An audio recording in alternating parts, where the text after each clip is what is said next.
Hello people, welcome back into this channel, and today I want to show you the way how you can check the old call history on your iPhone.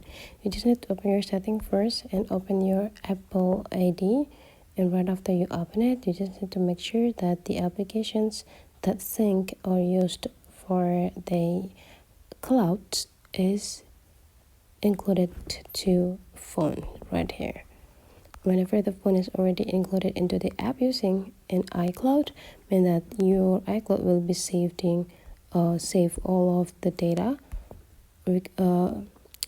on the phone application. Now we just need to open the phone app, and you just need to go click into the recent.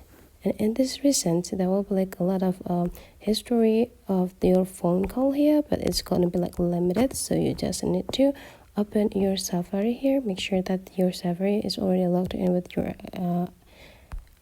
Apple account, and then you just need to write view call history.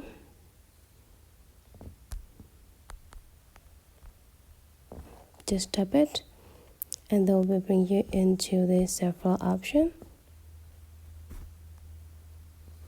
Then just need to tap on it, and they'll bring you the methods informations, and you can just like access it and just do what they tell to us. So that's for today's tutorial. Hopefully you enjoy this video a lot, and let's meet again into other tutorial.